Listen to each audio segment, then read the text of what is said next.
Hello and welcome to episode 37 of 11FS Spotlight. My name is Adam Davis. In this weekly show, we shine a spotlight on the best and the brightest in the tech and financial services industries to understand what gets them going, growing, and what they think the future really looks like. On today's Spotlight, I'm joined by Roger Death, who's the head of e-commerce at TrueLayer. How are you doing? Yeah, great. Thank you, Adam. Thanks for having me on the show. It's a pleasure, and you're relatively new to TrueLayer. So, do you want to sort of go into a little bit about your background and how you've ended up in where you are? Yeah, no problem at all. I've come here via Go Cardless, which obviously is really well known in the fintech space. But I've been in kind of the software business my whole life, although relatively recently in fintech. Spent 10 years at Google, but not in the ad side. Always focused on their cloud business. But trying to just like break into new markets. So I was one of the people that was trying to get big companies to use Gmail before cloud computing was a thing, basically. And I feel like fintech and particularly open banking were kind of that same sort of inflection point where it's there, it works, but we actually need to kind of evangelize a bit to make sure the mainstream kind of really gets on board with it. So yeah, really excited to be here at TrueLayer, heading up their e-commerce division. Yeah, and I guess for those, there's probably many people who are listening to this who know who TrueLayer are and the kind of the core services, I guess, that TrueLayer provide. But in case there isn't, do you want to just give a very quick overview on, I think, both what TrueLayer offers, but then also why you think they're going to be so important, or they are so important to the future of financial services as we know it under sort of the chasm of open banking? Yeah, of course. And obviously, the audience in this show probably knows a little bit more than the average layperson. But to give you an overview, so TrueLayer was founded in 2016, and it's a leading open banking provider based here in the UK. And we're now at the point where we're processing more than half the open banking traffic for UK, Ireland, and Spain.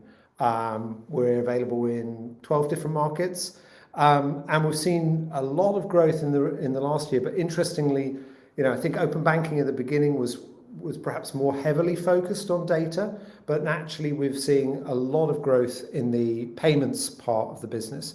And we recently had some data from our banking partners that says we're seeing kind of 22% better conversion on our payments API than other providers out there. So, we're a real leader in this space. But I think for me, what was really interesting is, TrueLayer is trying to build on top of that kind of core open banking rails, which, obviously a lot of different providers can offer. But actually trying to say, well, what are the actual services that we need to layer on top of that? So we launched verification API just last week, which is around onboarding.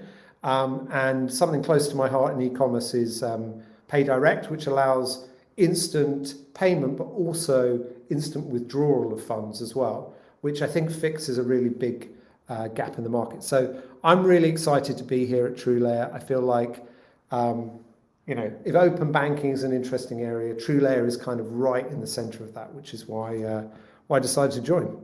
Yeah, I don't want to quiz you too much because I'm conscious you have just joined the organisation, but the payments, I suppose renewed focus or new focus on payments and actually payments APIs and open banking A2A payments, however you want to call them, that actually work is relatively new and novel. I think a lot of people, the lay person who probably doesn't study open banking, I guess, day in, day out, will probably just assume that, the open banking payment is still fundamentally broken, has a lack of adoption, etc. What's changed? And I suppose specifically, if you've been speaking to clients, since you've joined, how are they using open banking payments through TrueLayer? Because there's always been that kind of, if you do it via TrueLayer, you're gonna have to do it by this one, do it via that one. You're gonna have 5 different payments processing gateways on a checkout, and it's all gonna get very confusing. How have, I suppose, clients adopted this?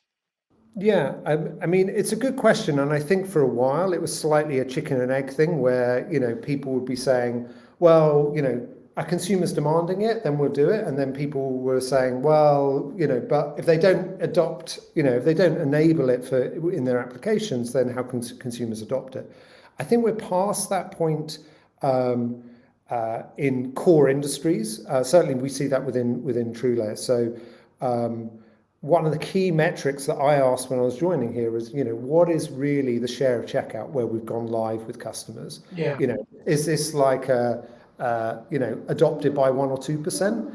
What's interesting is for most of our customers, once after ramp up, they're around 30% share of checkout. Oh wow. And that Okay. actually goes higher for our top customers.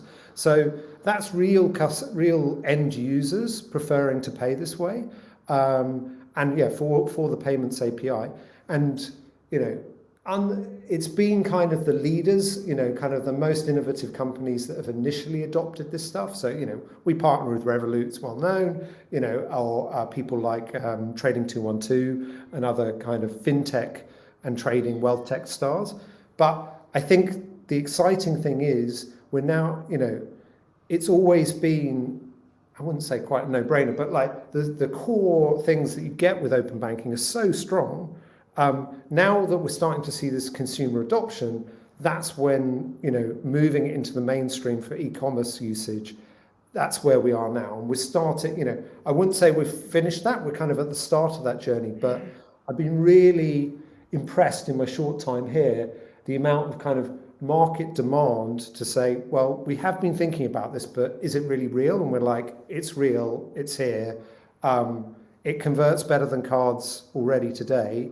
This Mm. is something we need to be looking at. Just a quick conversation, I guess, from I'll give you sort of an example, and if you don't know sort of the ins and outs of this, and don't worry about it. But one of the things that's always labelled at A2A payments, account to account payments on open banking is what's the recourse? As in, if a customer, with the schemes that you've got, all these different chargeback mechanisms and refund mechanisms and all these sort of processes that have been put in place over the years to deal with effectively how people shop and people's tendencies, but in a digitized world.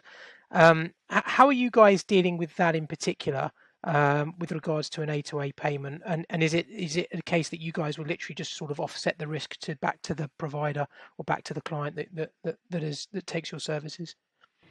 Yeah, I mean, there's different kind of issues around fraud and risk that we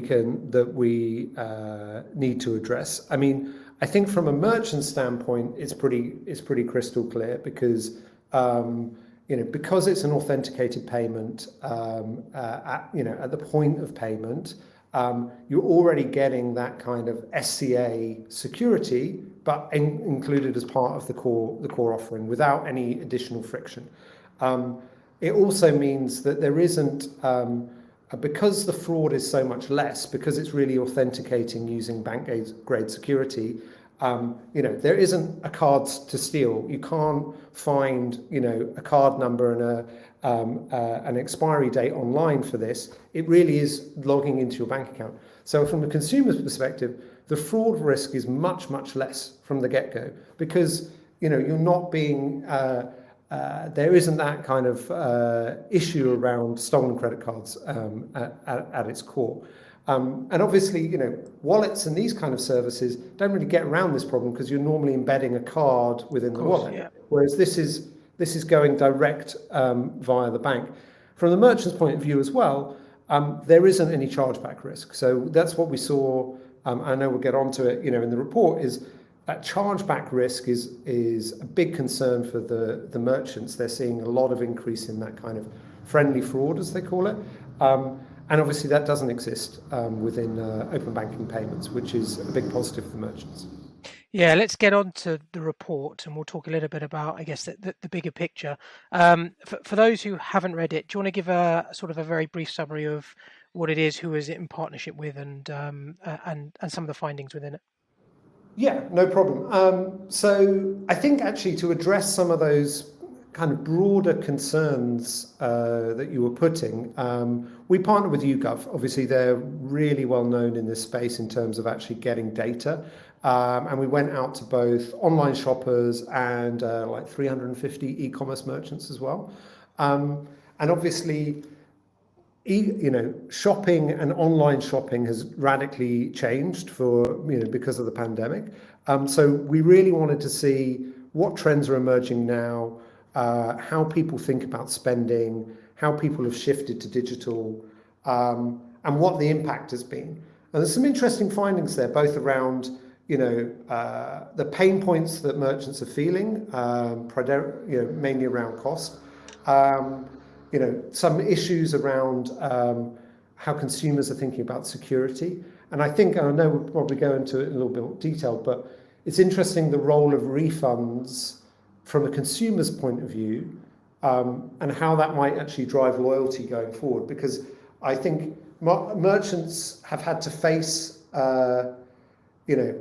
just because unfortunately we've had to cancel so much of the great stuff we wanted to do, people that perhaps have dealt with a couple of refunds now have dealt with a deluge, and they've really had to rethink that whole refunds process now, which I think is really exciting. But it's great to see some of this data. Some of it kind of backs up what we thought might be out there, but a few things have actually slightly surprised us, and given us some food for thought in terms of how the market's moved.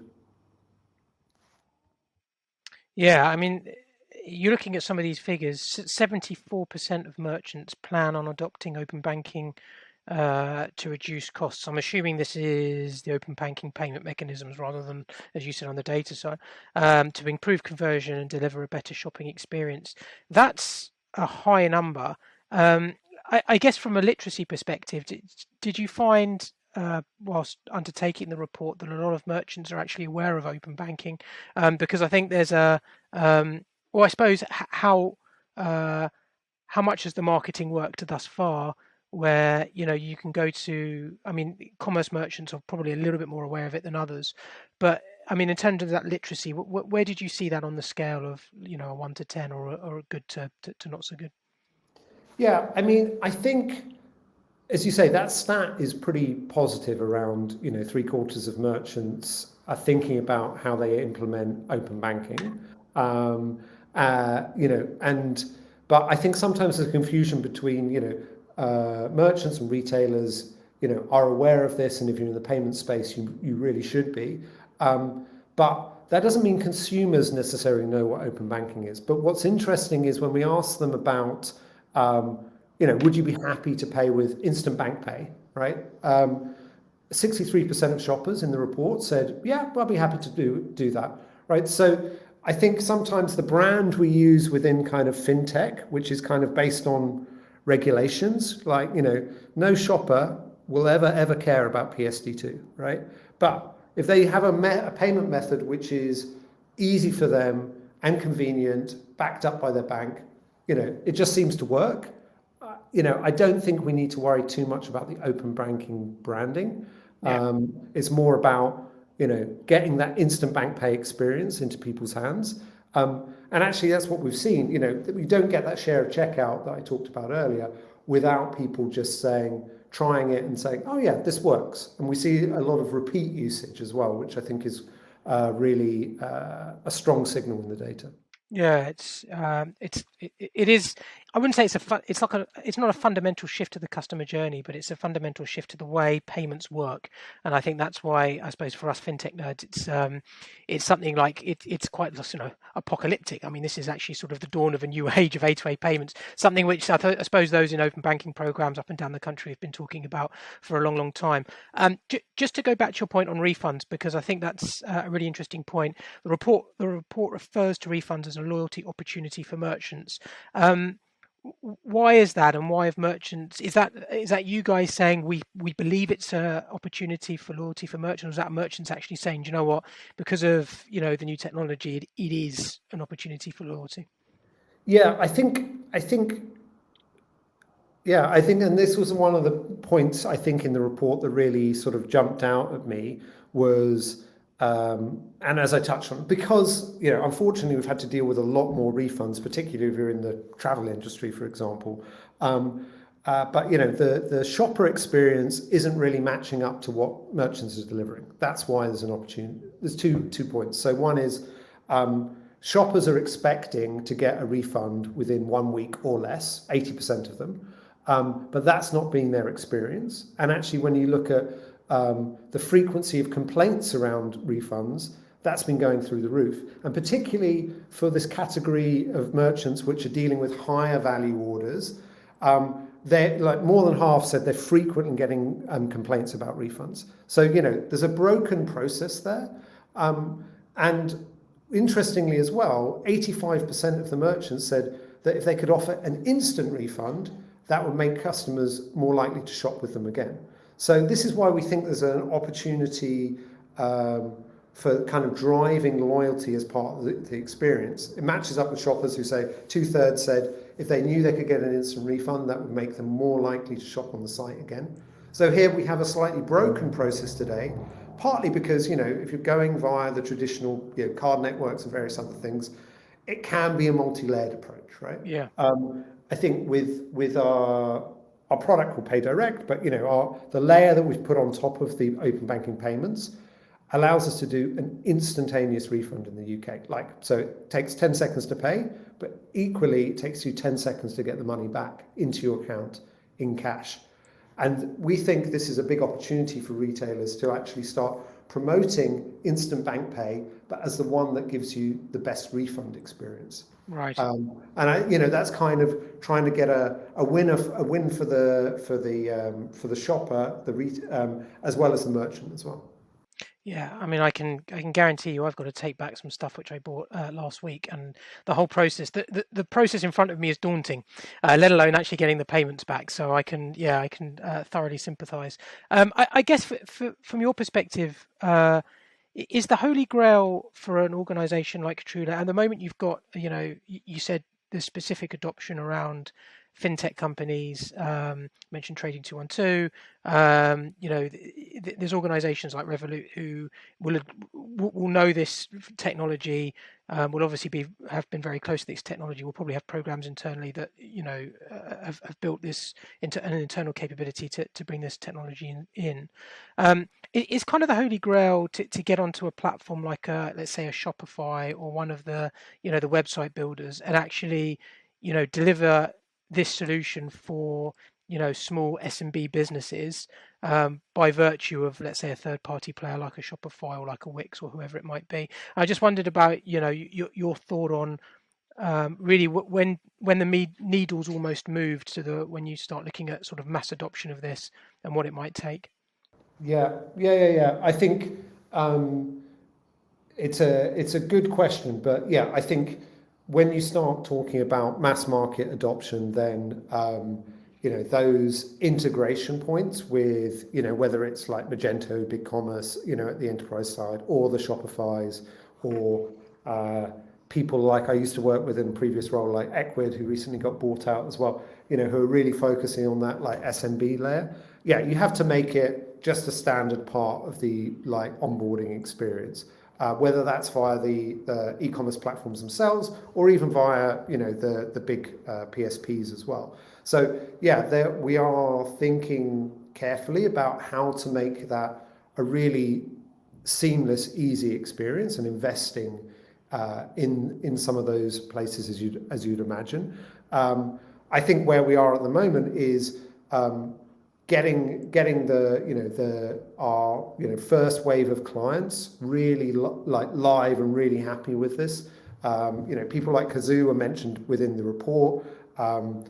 Everyone's seen the adverts for them, but obviously for something like a secondhand car reseller, this open banking use case with particularly around lower cost of transaction, particularly with cards you're paying a percentage, which can add up when you're talking about £10,000 for a car. So, it's bringing all those things together, I think is really, really important. But yeah, I think we're not going to do this solely on our own. There is a big kind of partnership play as part of this as well. Roger, I wanted to ask you a little bit about, I suppose, the suitability of payments for open banking, and what I've specifically got in mind, I guess, is in your mind at the moment, is open banking payments better for sort of high value payments, low value, but sort of high volume? Where's your, I suppose, TrueLayer's view on that? And if I'm a consumer, should I have any queries or qualms about actually using this type of technology for a high value payment? Yeah, it's a good question, and I think what we saw in the coming out of the report quite clearly is, although all the merchants that we spoke to were worried about cost. What's interesting is for high value, for people selling at higher value, and we term that kind of over £500.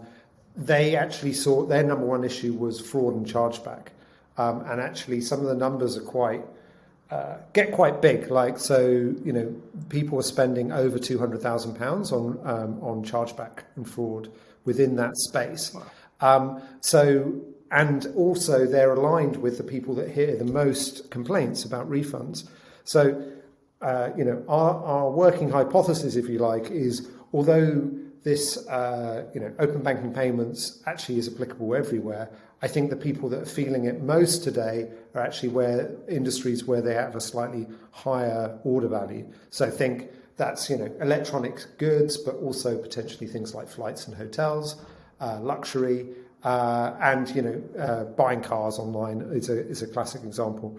And they're often industries that today are using kind of bank transfers, but a manual bank transfer process, which is pretty painful in terms of, you're kind of sending your customer away and hoping they'll remember to send you the money at some point. It's not really a great experience for either the consumer or the merchant here, because they're having to re-enter details, which of course with this open banking payment method, you're just really authenticating. It's just log in and say confirm. You don't have to dig out your sort code and account number. So I think that's where we see the market moving first. But that doesn't mean other people won't do it as well. But I just think it's kind of a no-brainer for those guys. Yeah, it does make sense. And as you say, if there's a higher conversion at checkout as well, and there's easier payments process, then all the factors sort of come together to give that story more weight. To use this. I guess before we finish off, I wanted to ask you a couple of questions. The first one is, we've heard a lot about TrueLayer, especially recently, about the rise of the payment journey. Is that, I suppose, strategically over the next few years where you guys see yourself pushing, just because the adoption of this has got so far to run? And what is next for you guys, be it geographic expansion, partnerships, etc.? Anything that you want to share with us in terms of where the company's going? Because it's such an exciting company to be a part of, I'm sure. And there's just so much going on. But yeah. I mean, I think where we really see the future is, obviously we're going to be building on that core kind of open banking infrastructure around AIS, PAS, which we know well. But we actually think, that doesn't really solve all of the customer problems, and actually it becomes a bit, me too is the issue. I think where you're going to see TrueLayer investing is actually kind of value-added services that go over and above that layer. So we talked about, Pay Direct, this idea of by combining like a merchant bank account and PIS and other technology, you can get this instant refund. Similarly, we launched the verification API last week. So that's about making really streamlined, rather than just taking data, let's add a layer of machine learning on top to do the matching, so that you can actually make that onboarding experience, which is still a massive use case for us as well. Perhaps, I was going to say less in e-commerce, but actually, if marketplaces are in e-commerce, which they are for us, is a massive unsolved problem as well. Like, how do you actually make sure whether it's your Uber driver or your seller on Etsy is actually who they say they were, and they're really going to get the money when they take the payment. because the same sort of fat finger issues you get with consumers buying stuff with current manual transfers is exactly the same for these kind of organizations as well. So that's really where we're going to be investing, is kind of that next layer up. I'm not going to announce our full roadmap at this point, but that's really where we're going to be focusing on. Further European expansion, obviously, and as open banking and those standards, whatever they're called in different countries, become more widespread, you'll see us there as well. So it's going to be a mixture of those higher value services and geographic expansion. And the fact that I'm even here working at TrueLayer, I think, is testament to this idea that it's not just going to be a service for fintechs. Basically, this is really going to be a mainstream service across the board, which is really exciting. Yeah, I guess one of my questions I probably would have asked you maybe, I don't know, 6 months ago if you were at TrueLayer is the open banking data that you're receiving enough? As in, can you do enough with it? Or actually, do you need more? Do you need to serve more use cases? Do you need to actually do, proprietary deals with banks to unlock more data in order to do more services? And I guess, as a sort of a penultimate question, I just wanted to know from your perspective, do you feel that's the case? As in, the value-added services that you can create can be done effectively and solve customers' problems based on the data that you have now? Or actually, is there an unlocking of further data from the banks, from other providers that you need in order to, meet customers' demands and customers' jobs, going forward? I think the short answer is, obviously, the more data that we have, the better, right? And there's been, as you're probably aware, things like variable recurring payment has been in discussion for a long time, and is a super exciting area for everyone who works in payments as well. But the challenge is, if you only get one bank doing it, then you're saying, by definition, you're saying we're serving, as a subset of the market, right? So I think, it has to kind of go hand in hand to some extent, where, the regulator or there's an agreement that this is the next wave of innovation in this space. But the more data that we have, or the more access to information we have, the better higher value services we can have. But I still think, there is a lot more we could do with combining kind of open banking technology plus other financial technology today, or machine learning technology plus. We can get, there's a lot to be done, but we would obviously welcome any more kind of premium data supplies from our banking partners. So watch this space on that as well. One last question before I get to the last segment. Are you looking at any, partnerships with, what we would normally term banking as a service, BaaS providers? I know it's an acronym gets thrown out everywhere, but are you, from your perspective, are you still happy for people to contact you direct, because you've got so much of the market, and it's, you've almost, command that kind of, brand presence?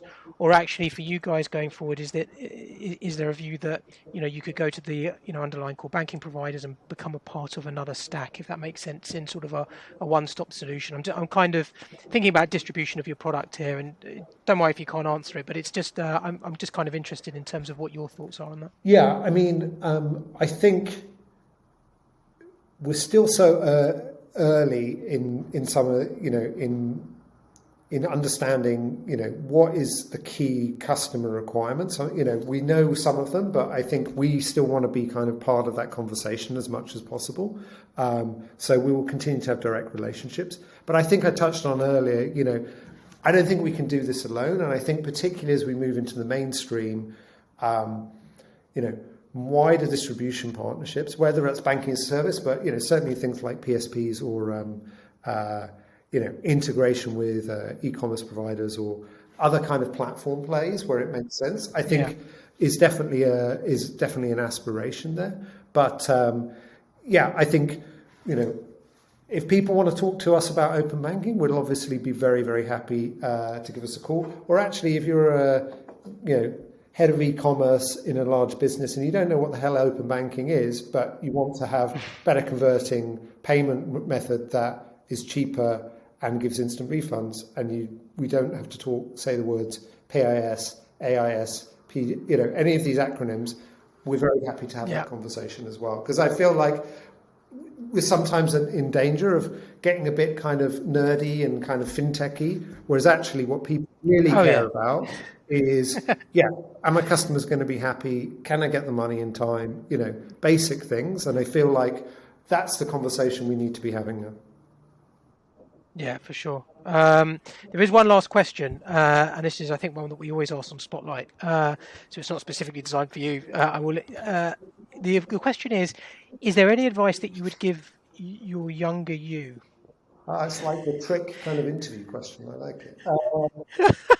I don't know. Hey, listen, I didn't write it, but I'll just ask you it and see what you say. I guess like a sort of like a business focused answer would be, I think when I was younger, and this is all, like the case of a lot of people, when I didn't know or I felt really out of my depth, I'd massively overcompensate and be like, I know this, I'm super on top of it, kind of try and be more arrogant to kind of paper over the cracks.